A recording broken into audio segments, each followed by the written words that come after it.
Muraho bakunzi ba STV Rwanda, ndabaramukije kandi ndabashimira uko mukomeje kudukurikira no kugirana natwe ibiganiro bifite umumaro.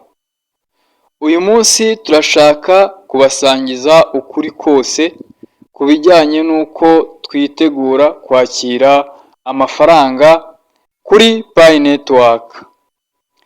Hari abantu benshi bibaza niba bizakunda cyangwa niba ari ibihuha, ariko reka tubivuge neza dushingiye ku bimenyetso bifatika. Njye mugiye kubana muri kino kiganiro nitwa Gasigwa Emmanuel Kiza, nk'uko bisanzwe ababimenyereye turasanganwe mu biganiro bitandukanye by'umwihariko Pi Network. Nguhaye ikaze wowe wakanze subscribe, kandi niba uri na mushyashya kuri uno muyoboro nawe reka nguhe ikaze kugira ngo tubane mu biganiro bitandukanye. Nakubwira ati ikaze umuryango mugari wa STV Rwanda, nawe kandi wibuke gusiga comment ndetse ukande na subscribe na like kugira ngo ndebe ko cyangwa se tubone ko turi kumwe.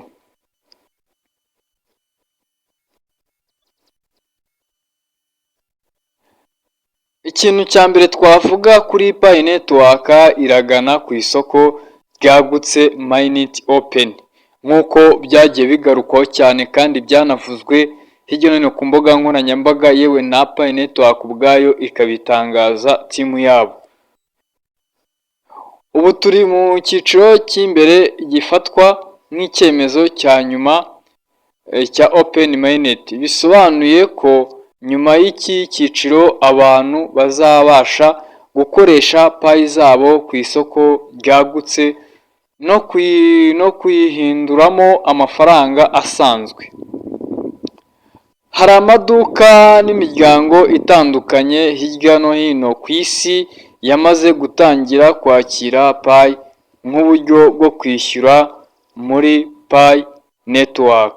Uko abantu benshi bazakomeza kuyemera ni nako agaciro kayo kaziyongera.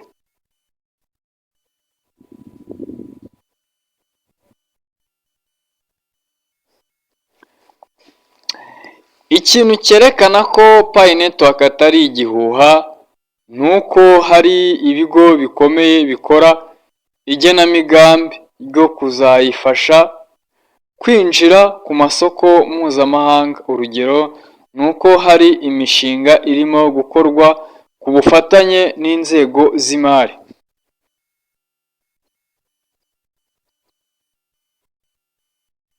Pi Network ifite umubare munini w'abayikoresha.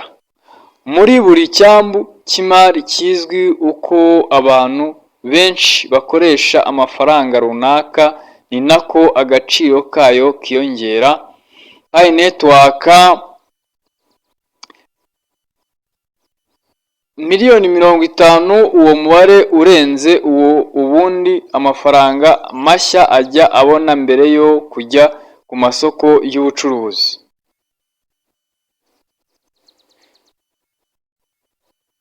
Reka tubahe gihamya yuko bizakunda Pi Network ikaba atari igihuha. Ethereum na Bitcoin byatangiye nk'ibitekerezo gusa, ariko ubu byabaye amafaranga akoreshwa hose ku isi. Pi Network iri mu nzira nk'iyo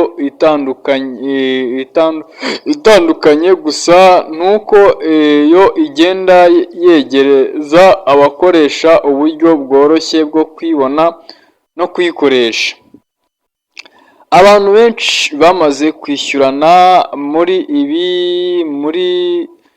Pi Network. Ibi bikaba ari gihamya yuko ifite agaciro n'imbere mu bayikoresha. Abantu bagomba gutegura imitungo yabo neza, bakirinda kugurisha Pi zabo ku giciro gito, ahubwo bakazazikoresha neza igihe Open Mainnet izaba yatangiye. Kugira ngo ibintu bigende neza, ni byiza gukomeza gukoresha gukorana n'abandi bakunzi ba Pi no kugendana n'igihe mu kumenya amakuru mashya muri Pi Network. Kugira ngo umenye amakuru n'ibindi bitandukanye bigenda bivugwa muri Pi Network, usobanukirwe byinshi, utagira ibyo wica n'ibyo wangiza muri sisiteme yawe ya Pi Network, nyamuneka turagusaba kubana natwe muri video zose zitandukanye tugenda tunyuzaho, kandi ikigucanze uratwandikira tukagusobanurira muri komenti, turagusubiza rwose hano kuri Yes TV Rwanda, umuryango mugari, famiye yawe ihari ngo igufashe neza kuzageza mu gihe cya Open Mainnet nta kibazo ufite muri sisiteme yawe wubatse ya Pi Network. Ni byiza yuko rero ikigucanze utwandikira nyamuneka tukagusobanurira inzira ushobora kunyuramo ukaba wakirinda kugira ibyo wangiza, ukaba wahomba Pi zawe waruhiye mu myaka 4, 3 cyangwa se umwe, kabone nubwo yaba Pi imwe agaciro ifite uyitakaje ushobora guhomba amafaranga menshi cyane. Nyamuneka rero bana natwe muri video zitandukanye, kandi ugende ureba no muri video twagiye tunyuzaho ari ishobora gukemura ikibazo ufite.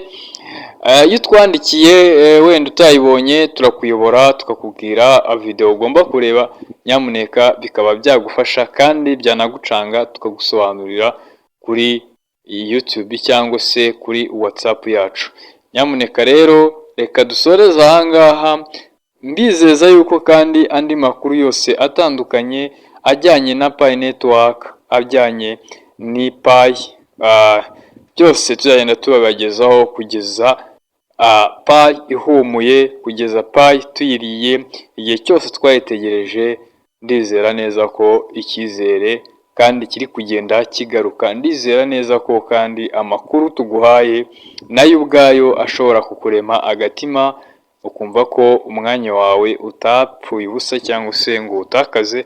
Ndabashimiye cyane, murakoze cyane, mukomeze mukurikirane Yes TV Rwanda, turi kumwe namwe muri runo rugendo. Imana ibahe umugisha, ndabakunda cyane.